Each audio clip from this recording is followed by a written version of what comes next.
Desiree's Baby by Chopin. As the day was pleasant, Madame Valmont drove over to L'Abri to see Desiree and the baby. It made her laugh to think of Desiree with a baby. Why, it seemed but yesterday that Desiree was little more than a baby herself, when Monsieur, in riding through the gateway of Valmont, had found her lying asleep in the shadow of the big stone pillar. The little one awoke in his arms and began to cry for Dada. That was as much as she could do or say. Some people thought she might have strayed there of her own accord, for she was of the toddling age. The prevailing belief was that she had been purposely left by a party of Texans, whose canvas-covered wagon, late in the day, had crossed the ferry that Coton Mice kept, just below the plantation. In time, Madame Valmont abandoned every speculation, but the one that Desiree had been sent to her by a beneficent providence to be the child of her affection, seeing that she was without child of the flesh. For the girl grew to be beautiful and gentle, affectionate and sincere, the idol of Valmont. It was no wonder, when she stood one day against the stone pillar in whose shadow she had lain asleep 18 years before, that Armand Aubigny, riding by and seeing her there, had fallen in love with her. That was the way all the Aubignys fell in love, as if struck by a pistol shot. The wonder was that he had not loved her before, for he had known her since his father brought him home from Paris, a boy of 8, after his mother died there. The passion that awoke in him that day, when he saw her at the gate, swept along like an avalanche, or like a prairie fire, or like anything that drives headlong over all obstacles. Monsieur Valmont grew practical and wanted things well considered. That is, the girl's obscure origin. Armand looked into her eyes and did not care. He was reminded that she was nameless. What did it matter about a name when he could give her one of the oldest and proudest in Louisiana? He ordered the corbeille from Paris and contained himself with what patience he could until it arrived. Then they were married. Madame Valmont had not seen Desiree and the baby for 4 weeks. When she reached L'Abri, she shuddered at the first sight of it, as she always did. It was a sad-looking place, which for many years had not known the gentle presence of a mistress, old Monsieur Aubigny having married and buried his wife in France, and she having loved her own land too well ever to leave it. The roof came down steep and black like a cowl, reaching out beyond the wide galleries that encircled the yellow stuccoed house. Big, solemn oaks grew close to it, and their thick-leaved, far-reaching branches shadowed it like a pall. Young Aubigny's rule was a strict one too, and under it his Negroes had forgotten how to be gay, as they had been during the old master's easygoing and indulgent lifetime. The young mother was recovering slowly, and lay full length, in her soft white muslins and laces, upon a couch. The baby was beside her, upon her arm,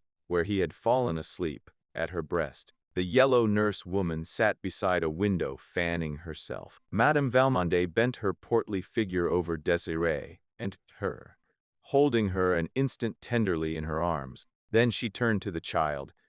"This is not the baby!" she exclaimed, in startled tones. French was the language spoken at Valmont in those days.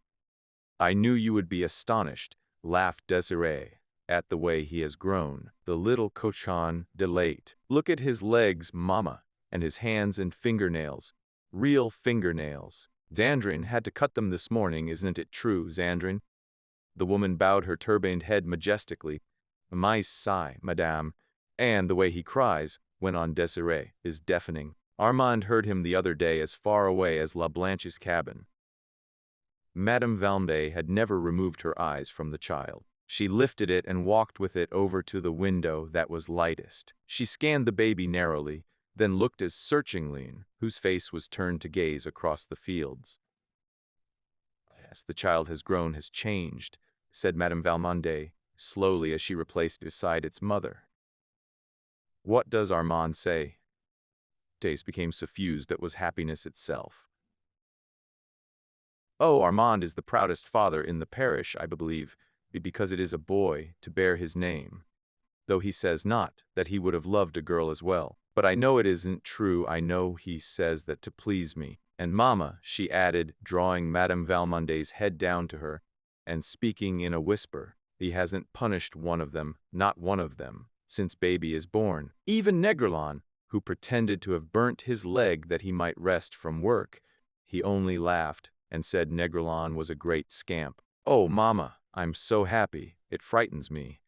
What Desiree said was true. Marriage, and later the birth of his son, had softened Armand Aubigny's imperious and exacting nature greatly. This was what made the gentle Desiree so happy, for she loved him desperately. When he frowned, she trembled, but loved him. When he smiled, she asked no greater blessing of God. But Armand's dark, handsome face had not often been disfigured by frowns since the day he fell in love with her. When the baby was about 3 months old, Desiree awoke one day to the conviction that there was something in the air, menacing her peace. It was at first subtle to grasp. It had only been a disquieting suggestion, an air of mystery among the blacks, unexpected visits from far-off neighbors who could hardly account for their coming. Then a strange, an awful change in her husband's manner, which she dared not ask him to explain. When he spoke to her, it was with averted eyes, from which the old love lights seemed to have gone out.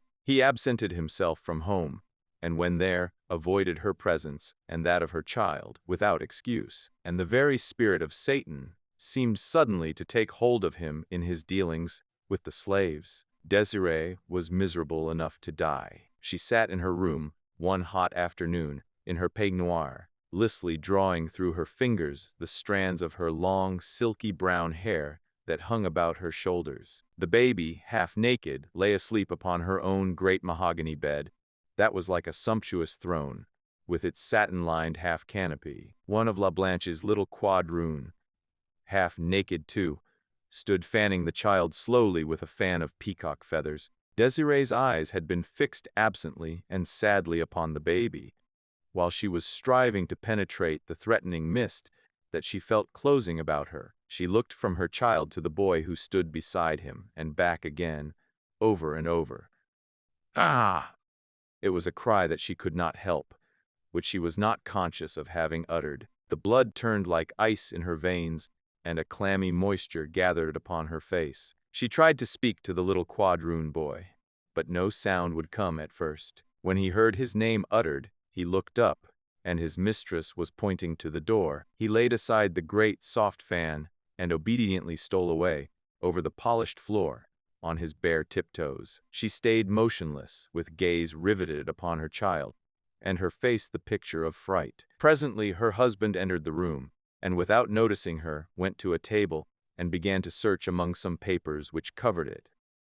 Armand, she called to him, in a voice which must have stabbed him, if he was human, but he did not notice.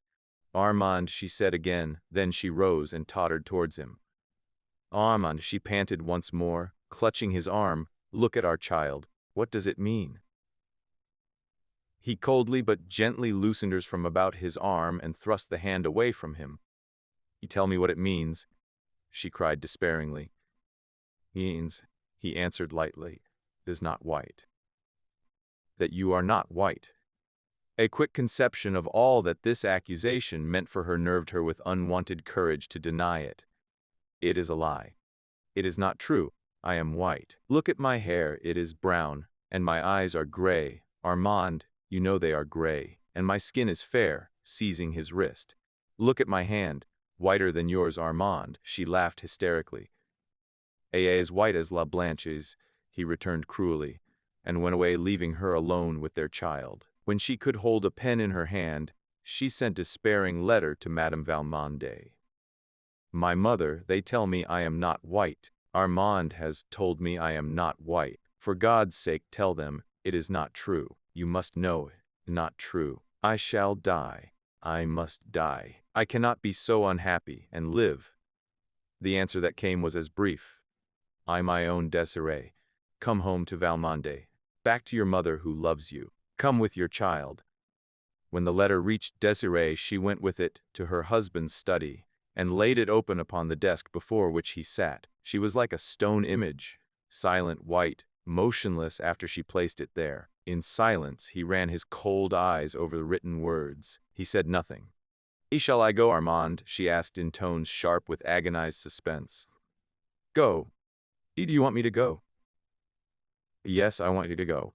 He thought Almighty God had dealt cruelly and unjustly with him, felt, somehow, that he was paying him back in kind when he stabbed thus into his wife's soul. Moreover, he no longer loved her, because of the unconscious injury she had brought upon his home and his name. She turned away like one stunned by a blow, and walked slowly towards the door, hoping he would call her back.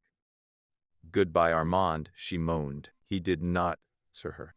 That was his last blow at fate. Desiree went in search of her child. Xandrine was pacing the sombre gallery with it. She took the little one from the nurse's arms with no word of explanation, and descending the steps, walked away, under the live oak branches. It was an October afternoon. The sun was just sinking. Out in the still fields the Negroes were picking cotton. Desiree had not changed the thin white garment, nor the slippers which she wore. Her hair was uncovered, and the sun's rays brought a golden gleam from its brown meshes. She did not take the broad, beaten road which led to the far-off plantation of Valmondé. She walked across a deserted field, where the stubble bruised her tender feet, so delicately shod, and tore her thin gown to shreds. She disappeared among the reeds and willows that grew thick along the banks of the deep, sluggish bayou, and she did not come back again. Some weeks later, there was a curious scene enacted at L'Abri. In the center of the smoothly swept backyard was a great bonfire. Armand Aubigny sat in the wide hallway that commanded a view of the spectacle, and it was he who dealt out to a half-dozen Negroes the material which kept this fire ablaze. A graceful cradle of willow, with all its dainty furbishings, was laid upon the pyre, which had already been fed with the richness of a priceless layette.